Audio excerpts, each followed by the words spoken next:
Okay, here we go. Another day. Animals are fed. And excuse me, I collected up my 3 trail cam SD cards I left around the chicken coop, and I threw all the dead chickens over the fence by the trees. I caught the culprit. I also caught a funny video as well of somebody who looks like they were used to going into the chicken coop at night to feed. And that's another project. That's the original chicken coop that came to this place, and the doors are everything was kind of sloppy. So the boulder on the ground is meant to push those doors tight up against the concrete slab that's in there. And everybody knows predators. If a predator figures out your chicken coop door isn't shut, you're gonna pay the price, period. So anyways, I caught the culprit. Check it out.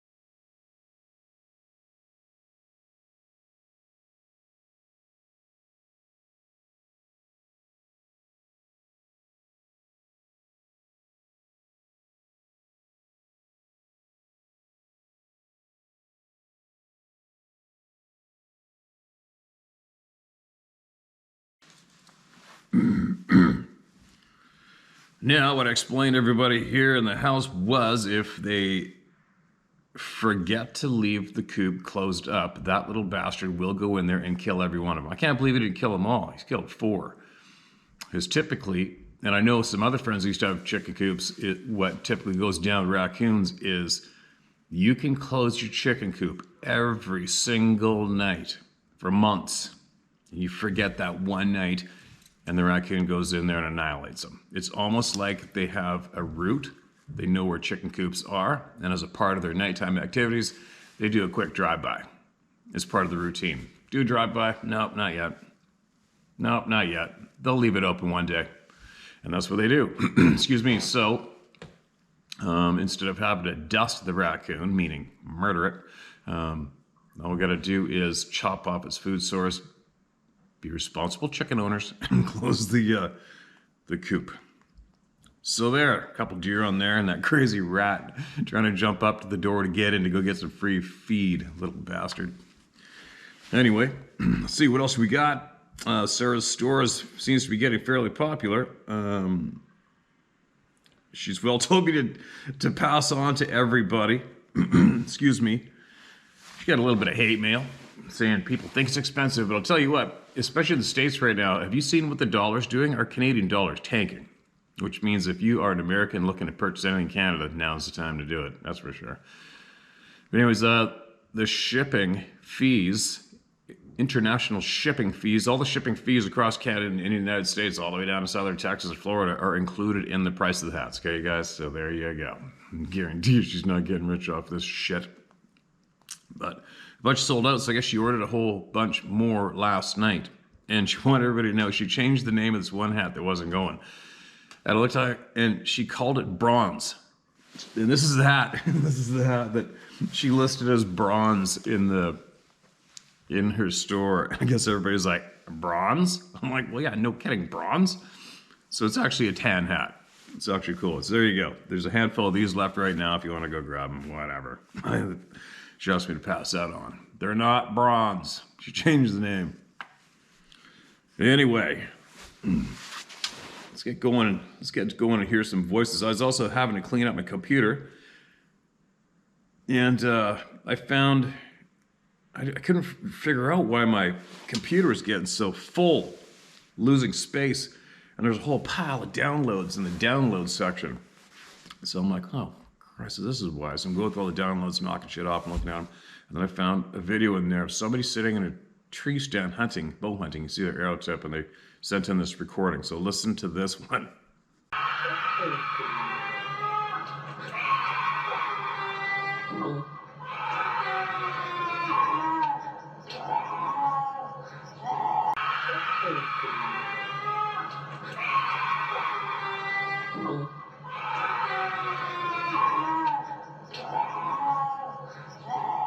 So anyways, that's a solid cat. For all who might be curious, or even the bow hunter, whoever sent it and when they sent it, I don't know and I apologize, but that was that's definitely a cat. Bobcat, for sure. Now listen to this. This is titled Flatwoods, Kentucky. Another Greenup County story. Steve, this is my only Sasquatch story. I'm calling it that. Otherwise, other than several awkward, quiet woods deals while bow hunting, I've never witnessed anything else. The story was in the late 80s. It was in the middle of winter, cold. I worked out of Franklin Furnace, Ohio. That's the name of a town, Franklin Furnace? Oh, sorry, that's probably the business. Sorry, man. I worked out of Franklin Furnace, Ohio. I lived in Worthington in Greenup County, Kentucky. I drove across the Greenup Locks and Dam on my way home. On this day, I worked late. It was getting dark early, 5:36 p.m. There's only a few minutes left till sunset. So I decided to go sauger fishing below the dam for a bit. S-A-U-G-E-R. And me, I am not familiar with that fish. I was fishing on the Ohio side of the river about a half a mile below the dam. It was a good spot, well known for the locals. It was called the Point. It was where a large suspended natural gas line crossed the river. The pipeline was lined with large gravel and huge sandstone boulders for rip-rap at the shore to discourage erosion. The larger boulders were from blasted road construction. Too big to move around, more like standing on them while you fished. The stone extended into the river, forming a nice point with an eddy that really held the fish. It wasn't uncommon for me to fish into the dark. If the bite was on, I was there. As it gets dark, feral house cats come out of the rocks looking for food. No shit. It's not uncommon to see 3 or 4 gather behind you above the bank a ways. You can toss them a whole fish. Moments later, you can hear one of them popping their teeth through the fish's belly as they snag it. Then they will move to a good hide and you can hear them crunching the fish. At this point, I tossed several fish back behind me. Then I realized that the chewing had stopped. So I stopped tossing them behind and kept fishing.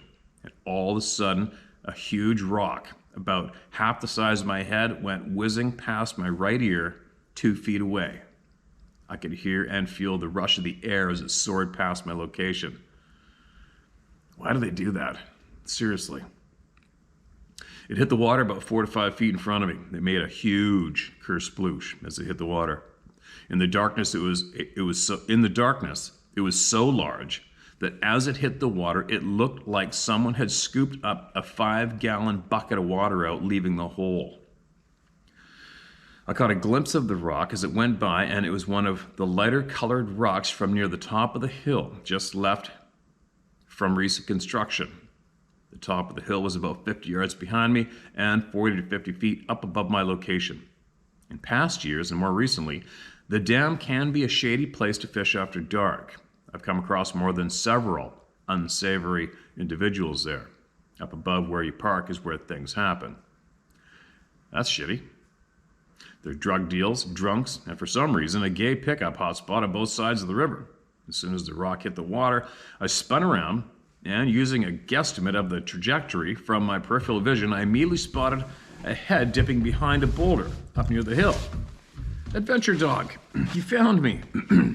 What are you doing? Huh? Why don't you go get that raccoon? Hey, little puppy. Sorry, guys. I spun around and using a guesstimate of the trajectory from my peripheral vision, I immediately spotted a head dipping behind a boulder up near the top of the hill.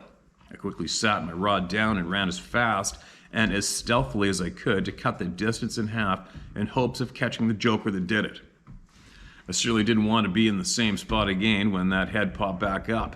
I sat there silent in the dark and watched while listening. I never heard nor saw anything. I went back to the store, fished for a while longer, while looking over my shoulder, then decided to go on home. The walkout was about a 15 to 20 minute walk to where my Jeep was, which was about twice as far as the others usually parked. It felt like an eternity. If the rock had struck my head, no doubt it would have been a lot different. I'd probably been knocked out, falling into the water and swift current, and be dealing with hypothermia if not drowned. I never stopped fishing below the dam after dark. The fishing was too good. I constantly scanned the hilltop and watched constantly when there, especially when leaving. I may use my name, Curtis Lambert Jr., friend of Doug Messer from Flatwoods, Kentucky. I don't know why they do that, man. It's a real shitty display, right? I'm sure everybody's gonna have some sort of theory on there. It's funny how many people give the simple wildlife theory. Oh, you're crossing in their territory, you were in their hunting grounds, you were scaring their young up in the bushes. No, you weren't. These beings are far, far, far, far too intelligent to allow any of those actually affect their existence from human beings. Nope. It's like, here's an example, you guys. When people say that, oh, they're protecting their young, they're scared for the young up there, up in the hill, probably. That's why they were trying to get us out of there. Not a frickin' chance. You know what? I have been so close to sow grizzly bears and their cubs, as an example. And when they sense our presence, all they need is one little whiff, bam, they leave. It's that easy. All animals, even human beings, know it. It's too easy. If you are scared for the presence of your young, and you sense a human being, as an example, by scent or sight, and that human being doesn't know you're there, well, you're not going to go running down there and announce your presence by throwing a rock or growling or doing whatever because you want to save your kid's ass. You're not going to. It'd be like this. It'd be like, oh man, look at that tiger over there, kids. Stay right here. I'm going to go make sure that it knows we're here. Said no rational thinking mind ever. You see what you picking up what I'm throwing down? So to a lot of people that feel that Sasquatch scare us away because they're trying to protect their young, not a frickin' chance in hell. Be like us. You got your kids, you see a tiger, it doesn't see you. Go, go, go, let's get out of here. That's what you do when you protect your young. That's what very extremely intelligent predators like grizzly bears do to protect their young. They gather them up and they take off. They go the opposite direction. They don't stop going. They don't come down and announce their position and their presence because they want to protect their young. Anyways, I'm babbling. Sorry, I've already had my 2 coffees. Now, for nighttime fishing, a lot of you guys, gals, no, not this again. Hold on. Okay, I don't know why, but she likes to go attempt to chew on the stand with that big grizzly bear standing on now. But she knows better now. She's sitting on a little bit. Anyway, sorry about that. The dog interruptions are getting a little crazy, right? But here's what I was going to say to everybody was the nighttime fishing. Like, I've been an angler all my life. Steelhead salmon, ocean, lakes, and rivers, and I've never nighttime fished in my life, and I don't know, we don't do that up here. It's odd to me. It's a curiosity to me when I hear a lot of you saying, yeah, we're fishing at nighttime, it's about 1 o'clock in the morning. When I hear that, I'm like, huh? Who fishes at 1 o'clock in the morning? And why? Don't the fish, I mean, obviously there's different flavor of fish, different flavor of angling, and I get it. I'm just not familiar with it, that's all. And I'm curious to know why people fish in certain places at nighttime in the middle of the night. I mean, you can't even see where you're casting, right? I guess unless you're fishing on boats, you use lights, and what's the benefit? So don't the fish bite in the daytime? Anyway, it's one of my own questions because I just am not familiar with it, that's all. Okay, what do we got? Here's another one. Encounter in 1976. Dear sir, this encounter is so hard to talk about 45 years later. No shit. Well, I'm glad you can do it, man. I talked to Wes Garner at Sasquatch Chronicles, if you're interested in episode 865 from this podcast. One day I was scrolling through YouTube and found your channel, and found Wes's Sasquatch channel and Dave Plius's Missing 411. These are the only ones I listen to and watch. I just feel the other ones are hard to take in. This happened close to Evergreen, Colorado, about 4 miles east of Evergreen toward Mount Evans. And also there's a mountain there that they call Monkey Face Mountain or Monkey Mountain. I cannot recall, it's been a long time. So, to get on with it, just recently at 63, I felt the need to talk about it because it changed my life forever. At the time I didn't realize it, sorry you guys, at the time I didn't realize that I do now. I'm not going to ramble because I know you're a busy man, but I'm a Navy veteran, honorably discharged, and I live by myself now on a very small Social Security check in a small town of Biggsville, Illinois, which is a town of about maybe 300 people and very close to the Iowa border along the Mississippi River. But anyway, back to the talking with Wes. I just felt very comfortable for the first time ever telling the story to anyone. I do have PTSD. I've been to programs in the VA numerous times, hospitalized numerous times, and not one time talking to all the therapists have I ever told them about this. No shit. So when I did tell Wes, it was like I was there again. I like to tell my story to you because there are a lot of things that I remember now that I didn't remember when I did talk to him. I don't know if this would interest you or your listeners, but I know it's the truth. I enjoy your channel and have a subscriber on YouTube. I don't make a lot of money, so I can't afford even a small amount, but I do listen to everything that you do, and thank you for that platform that you give. If you're interested, shoot me an email or call me. I'll leave my information at the end of this email. I'm sorry it's kind of all over the place, but I get so uneasy every time I talk about it. Here's my phone number. Also, I'm hesitant because some people have listened to my story and ridiculed me and called me stupid and dumb, and that's why I sent this email before sending the story. Thanks. Okay, I wonder if you did send this. This was July 22. Okay, man. I hope you're still here. And this is all, there's no money here. This place is free as frickin' oxygen, right? There's no cost to come here and listen to any of this. It's all thrown down in the public and available. Do we want to hear it? Of course we want to hear it, especially if you've got stuff that you missed out. Obviously, if you've been here a while, you know this is probably one of the most safest places in the world to come forward with honest truth, right? And just for you, you've heard me say before, when people laugh, when this topic is brought up, it scares them. There's no other more accurate, simple way to describe it. People laugh at this topic, it just scares the shit out of them. And when people get scared, they laugh, right? And when the fright gets a little more intense, it makes them angry. So then you get a loose cannon with not much juice between their ears, and they get scared easily, and then they get angry and they combo it up. And then they hit the caps lock button. That's the next stage of being scared. They let her rip. Anyway, hope you realize we have kicked basically everybody to the curb, man. There is literally, I don't know. I don't think the majority of people that watch YouTube subscribe to channels. I think they just know where to go and they hit it and watch it. And I think I'm probably one of those same characters if I do have time to watch this shit online or anything else. But I think just a month ago, there was a total of 10 million views combined on my couple channels. 10 million. I don't remember how many people subscribed. There's, I don't know, 200 and something thousand people subscribed. But 10 million views. So nobody's alone here. And this is finally being treated as a serious topic by many, which it should be. Adventure Dog has a turkey neck and she's hiding it in the shop thinking, I don't know what she's thinking. Hold on a minute. All right, this one is titled The Weird Place.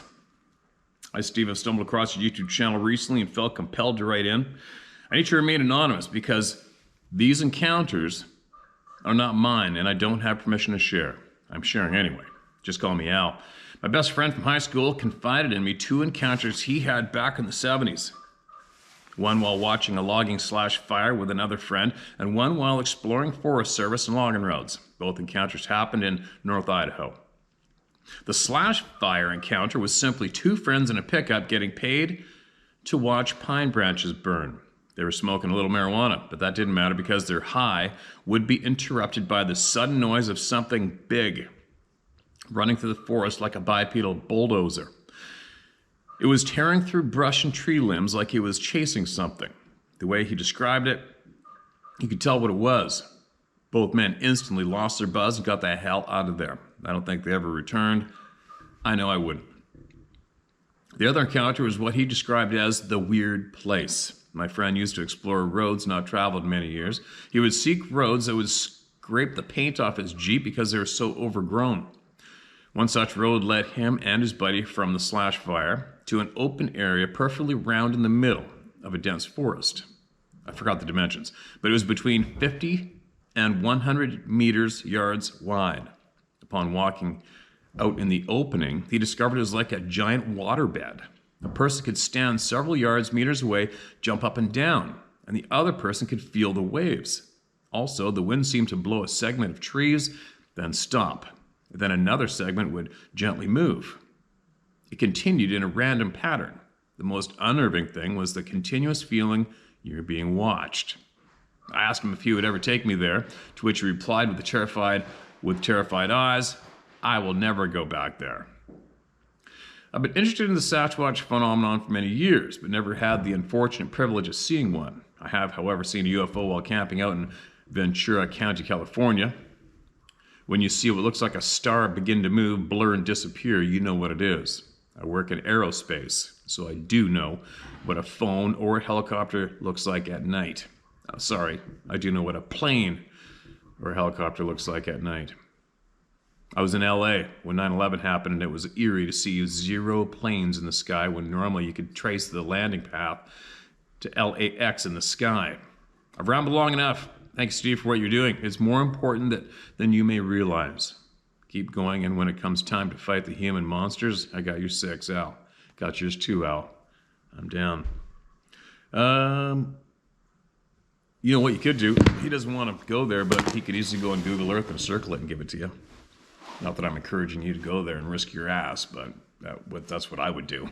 That's what I normally do anyway. Somebody try to describe somewhere, they just throw it down in Google Earth and then they go check it out. Pretty weird, right? Pretty weird. All right, what do we got?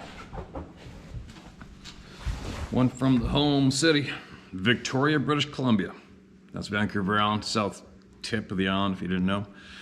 Now 23 strange sounds recorded. Hello, Steve. You can share my first name if this makes the real. It's Donnie. I love what you do. I've never seen them myself, but a couple years ago, hiking north of Campbell Lake with my family, we came across prints that looked like Shaquille O'Neal was running down game trails barefoot. were remote, super remote, no chance they were human. Anyway, I want to share with you this article that came out. They have a recording of a Sasquatch in Victoria, BC. Numerous reports of hearing them between 1 a.m. and 3 a.m. between Metchosin and the peninsula. They try to explain the noises. Hilarious. Okay, man, I don't have the article connected here, but I'm familiar with that time because I had some friends living right where those calls were coming out. And that's not too far away from where. Well, think about it. If you're from Victoria, Humpback Road, that's where the police officers saw 3 of them walk across the road in front of her, right? And that's where as well 4 guys that I was sitting with in the 6 Mile pub years ago when they just got off patrol duty mid-North Coast.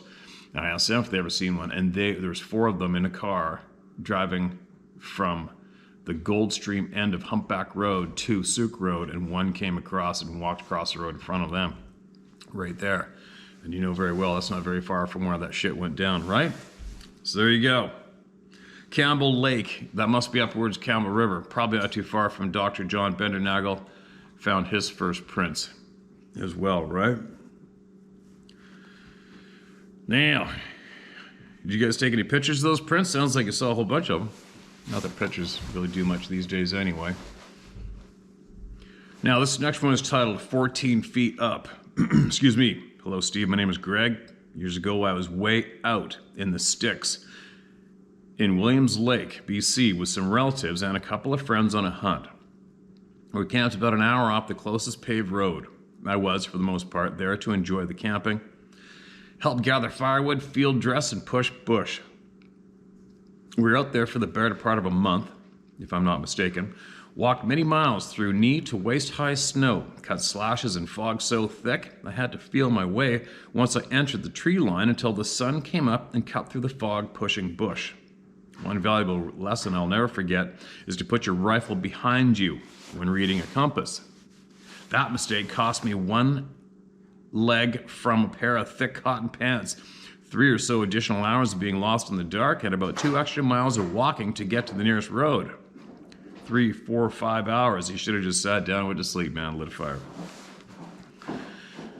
This wasn't the first trip I joined my dad and other family members on, but unlike the others, till noon, had cut a tag. Oh, sorry, it says no one.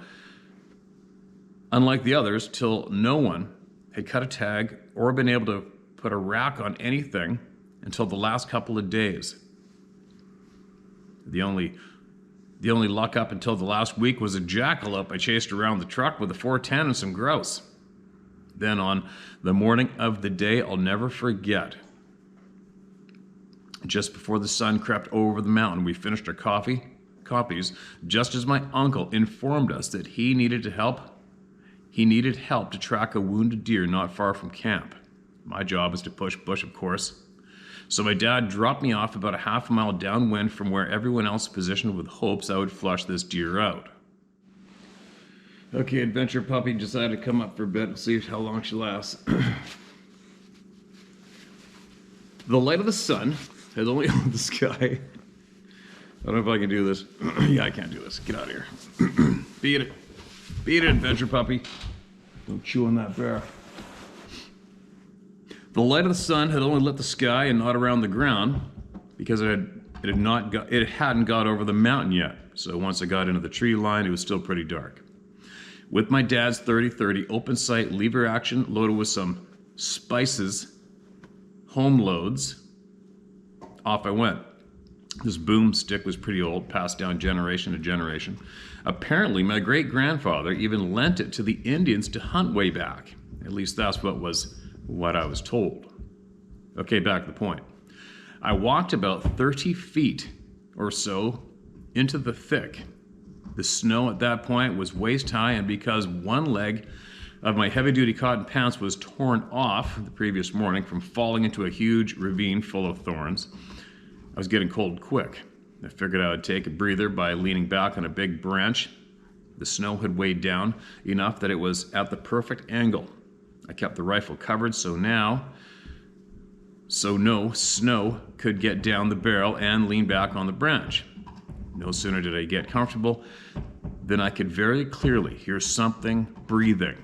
I mean big, long inhale and big, long exhale. Right at this point was when my legs refused to move. Whatever I could hear breathing was not only something I couldn't equate to anything I knew of, whatever it was directly behind me, right on the other side of the same tree that the branch I was leaning on belonged to. Obviously, I was too scared to run.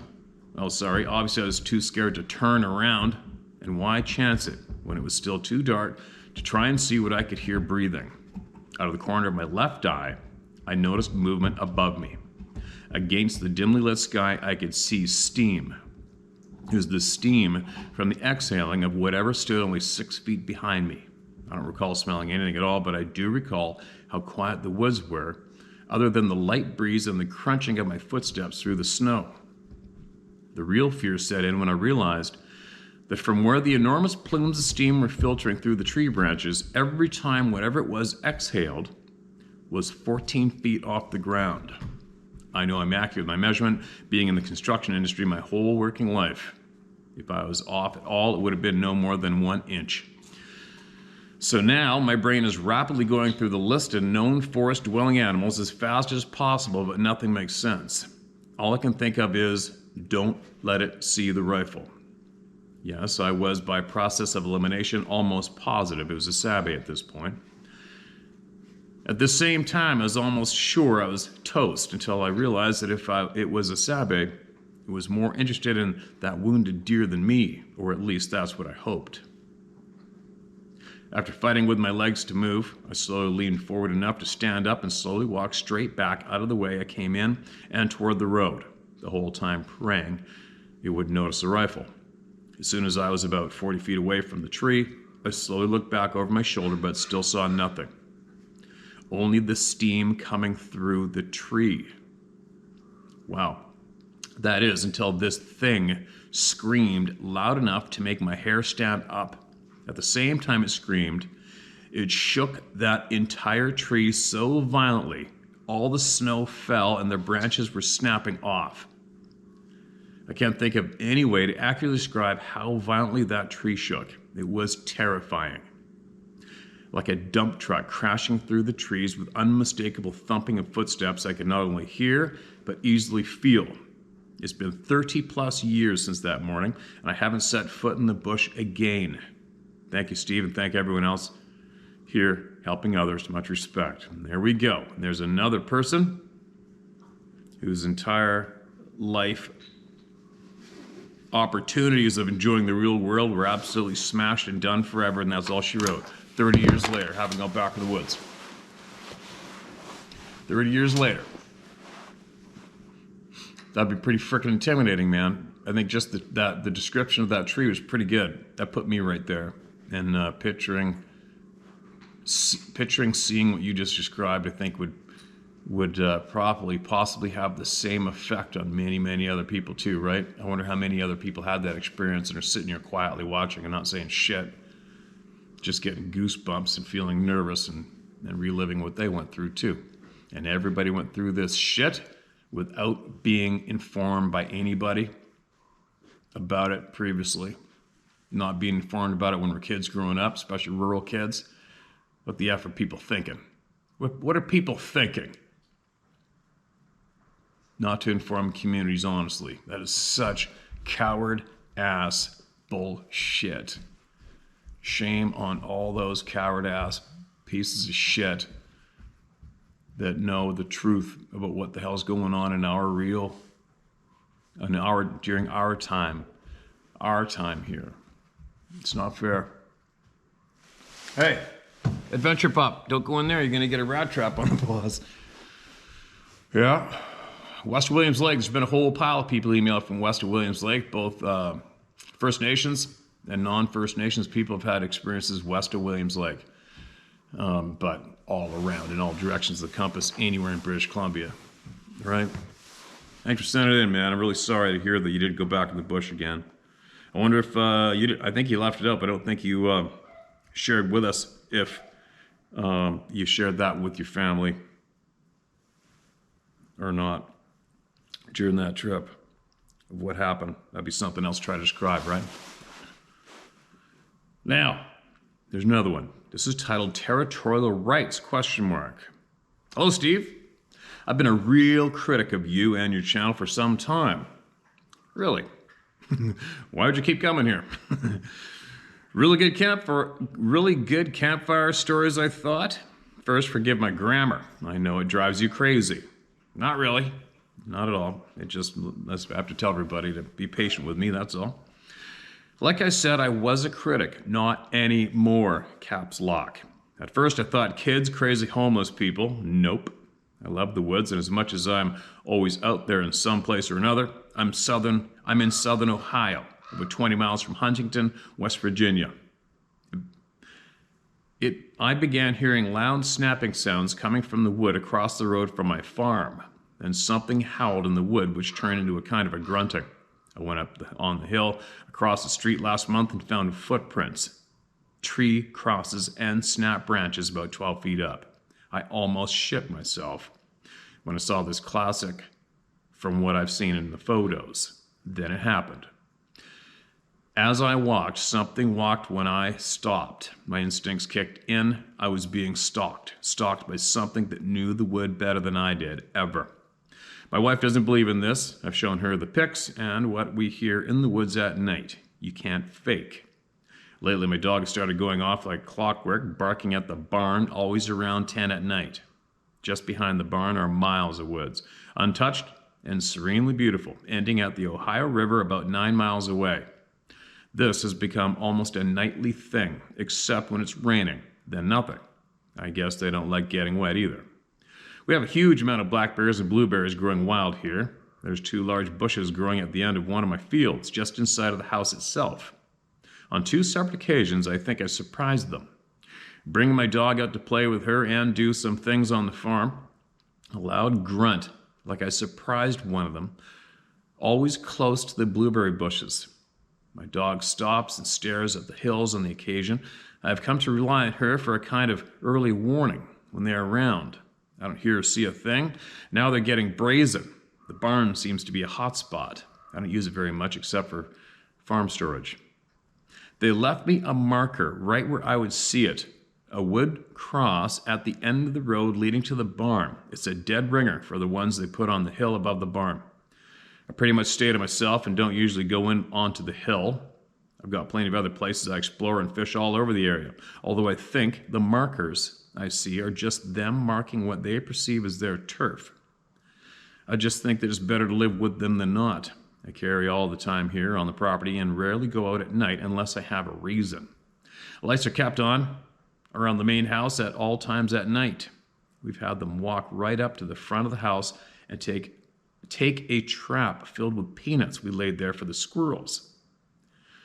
About a month ago, they were raising the roof, screaming all over the woods here. My neighbors up the hill about a mile away began filling the woods with all kinds of lead. After that, they went away for a while. Now they're back. No one here admits to seeing or knowing of them. Always coyotes. Well, I've ranted enough. Hope I didn't come across as a loon or something. Please don't use my name. Okay, man, you got it. I gotcha. And I have no ill feelings towards you for being a critique of me or the channel at all. Comes with the turf, man. Comes with the turf. People get this shit-eating reality slapped in the face, and it changes frickin' everything. It's odd. I find it. I'm curious to know what made you keep coming back before you had to eat the reality sandwich. Whatever. It's funny how many people can't. There's not you. I'm not referring to you as I say this, but it's funny how many people that just want me and all of you to disappear and shut up, and they don't realize all they got to do is just not come here. It's that simple, man. Instantly, we're gone. We're gone from your life. Just the part about it that amazes me is that so many people that want that, they just don't understand that all they have to do is not come here. And then what they want instantly happens. We disappear. We're out of your life, right? It's so weird how many people come here nonstop, and then need to lash out and email me nasty shit. It's really weird. Anyway, that's a little bit of an off-topic babble, not related to you at all. And I wish you luck and safety at your home. And I think Scott Carpenter and other people have got some good methods to keeping these beings at bay or neutral and being able to coexist side by side on properties if you want to get a hold of him. Now, what else do we got? There's another one. I think this should be the last one because I got a lot of shit to do. I got to leave tomorrow again and go to the middle of frickin' BC and go get my pickup truck and see some friends along the way. And I have trail cameras I want to pick up right near where I've had numerous Sasquatch sightings, not too far from Whistler, British Columbia. I'll share what's on there with you guys too. Anyway, this one's titled Look Behind You. Hi, Steve. I know you get a lot of these emails, but I've been holding this for a while. Excuse me. Look over your right shoulder. Look at the black dot in the sky. I was actually looking in the background of the woods, so this caught me off guard. Thanks for everything you do, and you have a lot of patriots out here just waiting for you to say it's time. Excuse me, I'll drop everything and come to your place to start the take back of our countries. You mean more than you think to us, so until the bell tolls. P.S. I do have some things that have happened to me that I will email you soon. Okay, email away. Here's the picture, and I think that's Vancouver Island. That is Vancouver Island where I made this video, for sure. And the black dot, it's a weird one. But so, what I'm curious is, I don't even know what video this is, but if the black dot you noticed, did you notice it just sitting or is it hovering? I don't know. If you have something else that you want to email to us that you've experienced, then email it in. But as well, when you email me again, tell me what video this was and the black dot. Was it hovering? Did it move? Did it just come and sit there? Did it appear out of nowhere? Was it there the whole time? And how did you notice it? All right. That is weird. Maybe it's maybe it is the black version of a glowing orb. Who knows? I don't know. It just looks like a black dot that's been penciled in from a screenshot to me right now with a photograph, right? So that's a different kind of a share. Anyway, that's all she wrote for right now. I gotta get motoring. So, again, this hat right here isn't the bronze one. Sarah really wanted me to make sure I told you guys that. And the business where we're getting all this stuff from is a local small business we're supporting. And they as well are going to be buying, they're hoping to buy the silk screen, is it called? Machine to stick the Club of No Return stuff on. And but they won't have it for a couple weeks. So we're looking at other methods, routes to possibly get this other stuff to you. But I do have some other things as well for the hunting community that I've had available before, and I just didn't have time to carry on with it. And I'll make that available again, and Sarah will get that going on its own page in the store for you too. Blacktail hunter stuff, and moving along. So anyways, she'll have more stuff up, and I think today she also will have the answer to how to get these things to you subscribers who are in Australia and the UK and anywhere else, all right? She's going to do it. She's going to make sure that she can get it to you as well, okay? There you go. Links in the description below. I'll be back, and if you have something that your community needs to know, no matter how outrageous it is, you've seen it, you know of it, fill us in. Get the frickin' truth flowing, all right? Don't be scared of shit. Don't be scared of anybody. And the government can ram itself up its ass when it comes to anything and everything. Talk to you guys shortly.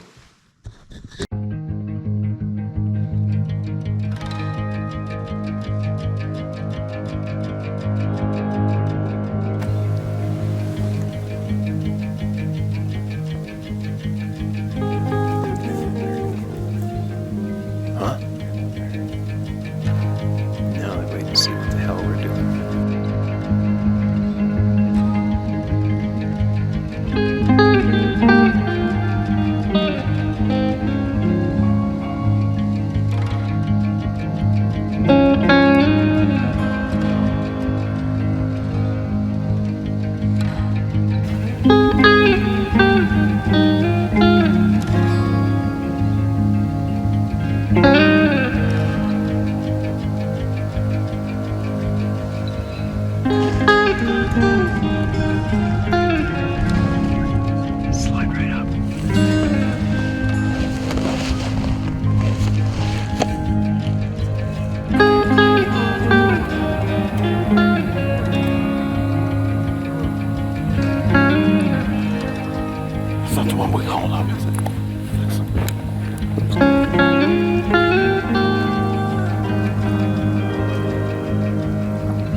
That'll take a while.